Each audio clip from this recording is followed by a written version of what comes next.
Sir నమస్కారం sir. నమస్తే. Sir YCP నాయకులు అరెస్ట్ కావడం జరిగింది సార్ నిన్న. నందిగామ సురేష్ కూడా అరెస్ట్ అయ్యారు. మరి ఈ అరెస్ట్‌లు దేనికి కారణం ఏంటి? ఈ వరదలు సమీపిస్తున్నాయి. ఈ టైంలో అరెస్ట్ చేసినప్పుడు అంటే పబ్లిక్ నుంచి పెద్దగా రెస్పాన్స్ కూడా రాదు. ఈ టెక్నిక్‌ని ఫాలో అయ్యి కావాలని అరెస్ట్ చేశారని అంటున్నారు. అదే విధంగా జగన్మోహన్ రెడ్డి గారు కూడా విదేశాలకు వెళ్తున్నారు గదా! మరి ఈ టైంలో అరెస్ట్ చేస్తే వాళ్ళని ఆదుకునేవారు కూడా ఉండరు. మరి ఈ వ్యూహాలతోటి అరెస్ట్ జరుగుతున్నాయా? మరి అరెస్ట్‌కి గల కారణాలేంటి సార్? మీరేం చెప్తారు దీని గురించి? యాక్చువల్‌గా మంగళగిరి కేంద్ర కార్యాలయం, తెలుగుదేశం కేంద్ర కార్యాలయం మీద దాడికి సంబంధించి కొంతమంది మీద కేసులు పెట్టారు.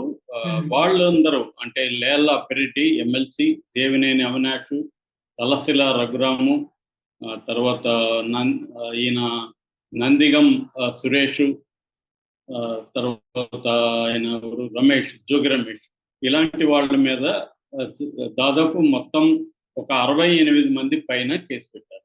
సో ఇప్పటికీ కొంత అరెస్టులు కూడా జరిగాయి ఈ కేసులో. ఇప్పుడు వాళ్ళందరూ కూడా హైకోర్టులో ముందస్తు బెయిల్‌కి అప్లై చేసుకున్నారు. అందుకని హైకోర్టులో ఉంది కాబట్టి ఇప్పటి వరకు వాళ్ళు జోలికెళ్ళలేదు. ఇప్పుడు నిన్న హైకోర్టు వాళ్ళ ముందస్తు బెయిల్‌ని కొట్టేసింది. వాళ్ళకి బెయిల్ ఇవ్వడానికి హైకోర్టు నిరాకరించింది. అందువల్ల గ్రౌండ్ క్లియర్ అయిపోయింది. గ్రౌండ్ క్లియర్ అయిపోగానే ఇమ్మీడియేట్‌గా వీళ్ళు పోలీసులు రంగంలో దిగారు. నందిగం ఉద్దండరాయనపాలెంలో నందిగం సురేష్ ఆయన మాజీ ఎంపీ. ఆయన ఇంటికెళ్లారు. బట్ అక్కడ లేరు.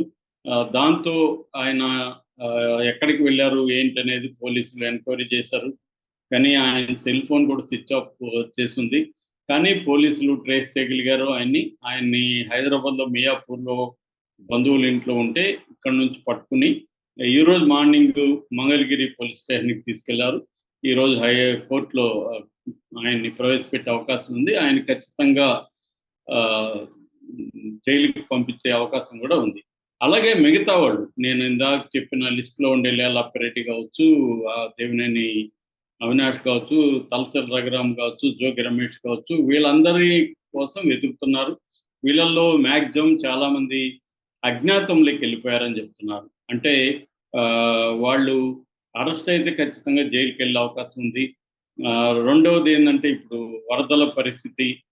దీని పట్ల పెద్దగా ఎవరు కూడా రియాక్ట్ అవ్వరు. జనము మొత్తం దృష్టంతా కూడా వరదల మీదే ఉంది. ఈరోజు కూడా విజయవాడలో మళ్ళీ వర్షం అంటున్నారు. బుడమేరు మళ్ళీ పొంగుతుందంటున్నారు. ఇటుపక్క మున్నేరు వాగు కూడా బాగా మళ్ళీ వర్షాలకి పెరిగే అవకాశం ఉంది. సో అందుకని ఇది రైట్ టైము అనేది చంద్రబాబు ఫీల్ అవుతున్నాడు. ఎందుకంటే ఒకవైపు జగన్ లండన్ వెళ్తున్నాడు. సో లండన్ నుంచి ఒక 20 రోజుల వరకు రాడు. కాబట్టి ఈ టైంలోనే వీళ్ళందరిని ఏసేస్తే మిగతా వాళ్ళు ప్రెజర్‌కి ఫీల్ అయ్యి మిగతా వాళ్ళు వైసీపీని వదిలి ఇటు వచ్చేస్తారు. ఎందుకంటే యాక్చువల్‌గా చంద్రబాబు ఏం ప్లాన్ చేశాడంటే ఎమ్మెల్సీలో ఒక 30, 40 మందిని లాగేద్దాం అనేది ఒక ప్లాను. ఆల్రెడీ ముగ్గురు ఎమ్మెల్సీలకి రిజైన్ చేశారు. ఇటుపక్క రాజ్యసభ సభ్యుల్లో కూడా ఒక 6, 7 మందినైనా లాగాలనేది అందులో ఆల్రెడీ మోపిదేవి వెంకటరమణ అండ్ బేద మస్తానరావు వాళ్ళిద్దరూ రిజైన్ చేశారు. సో ఈ వ్యూహాన్ని చంద్రబాబు అమలు చేయడం కోసమే కేసుల్ని కూడా ముమ్మరంగా చేయగలిగితే సో మనం వైసీపీలో ఉంటే కేసులు తప్పవు, జైలు తప్పవు అన్న సిగ్నల్ వాళ్ళకి వెళ్తుంది. దానివల్ల వాళ్ళు వితౌట్ కండిషన్స్ ఏమి పెట్టకుండా ఇటు బీజేపీలో గాని, ఇటు తెలుగుదేశం, జనసేనలో చేరేదానికి వాళ్ళు ముందుకొస్తారు అనేది చంద్రబాబుకున్న పరిస్థితి. ఎందుకంటే చంద్రబాబుకు ఒక ప్రాబ్లమ్ ఏందంటే వైసీపీని వదిలి బయటికి వచ్చిన వాళ్ళకి గాని, పదవులు గాని ఇస్తే చంద్రబాబుకి కూటమిలో ఇబ్బందులున్నాయి. ఆల్రెడీ కూటమిలో ఇటు బీజేపీ, జనసేన ఇద్దరు కూడా అసంతృప్తిగా ఉన్నారు చంద్రబాబు పట్ల. ఎందుకంటే ఇప్పటివరకు నామినేటెడ్ పోస్టులు వాళ్ళకేమీ ఇవ్వట్లేదు.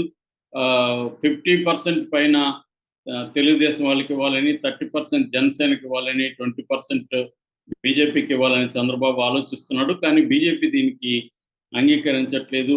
ఇటు జనసేనలో కూడా పోటీ తీవ్రంగా ఉంది.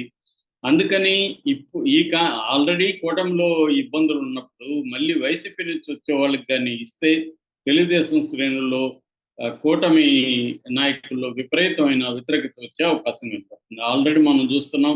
పూతుల సునీత ఎమ్మెల్సీగా రిజైన్ చేసి తెలుగుదేశంలో చేరబోతుంటే అక్కడ తెలుగుదేశం నాయకులు గత కొంతకాలం నుంచి ధర్నాలు చేస్తున్నారు ఈమెని చేర్చుకోవద్దని. ఇటువంటి తలనొప్పులు చంద్రబాబుకు ఉండే అవకాశం ఉంది. అందుకని చంద్రబాబు ఏం చేస్తున్నాడంటే రెండో మెథడ్, మామూలుగా రాజకీయ నాయకులందరూ 2 మెథడ్స్ని అమలు చేస్తారు. ఒకటి carrot method, 2 stick method.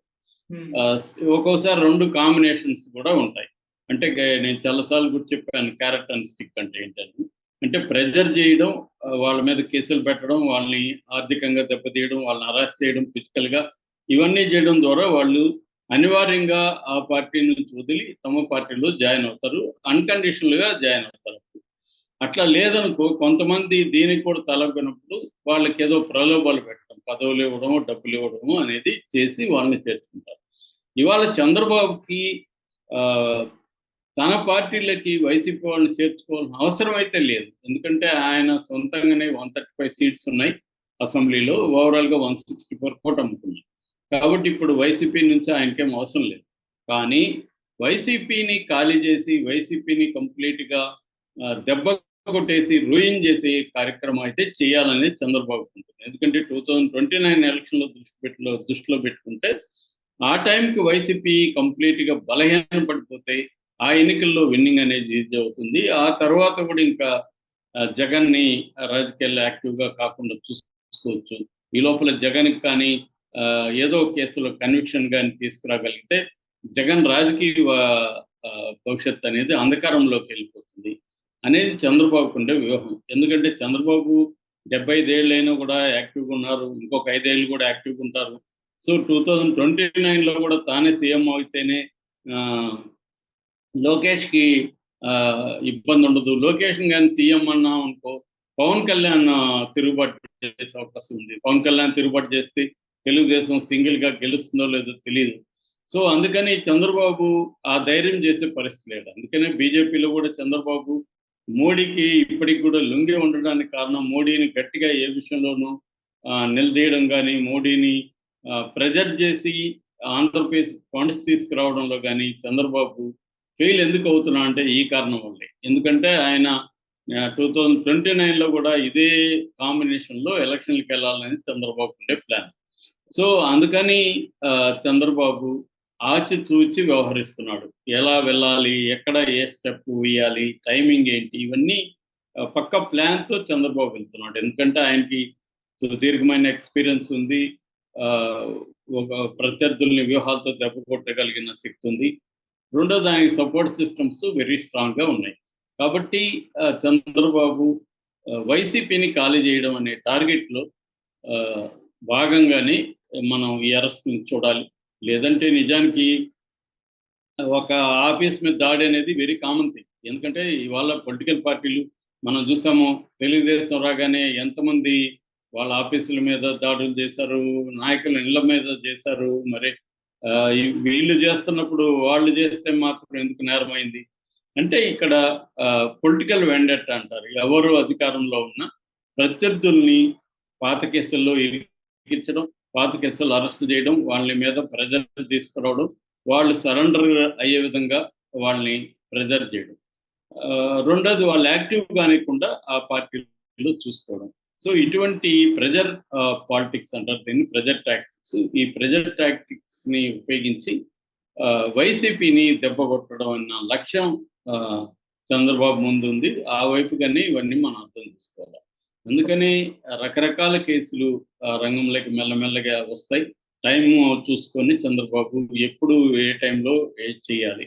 So ఇప్పుడు మొత్తం మన ఆంధ్రప్రదేశ్ అంతా కూడా వరదలకు సంబంధించి బిజీగా ఉంది. కాబట్టి ఈ టైంలో వీళ్ళని చేస్తే మీడియా కానీ లేకపోతే ప్రజల దృష్టి కానీ దాని మీదకి వెళ్ళడం అనేది తక్కువ ఉంటుంది. వెరీ కామన్గా అన్నట్టుగా జరిగిపోతుంటుంది. దీన్ని వైసీపీ కానీ జగన్ కానీ ఎలా ఎదుర్కొంటాడనేది మనం చూడాలి. Okay sir, thank you so much.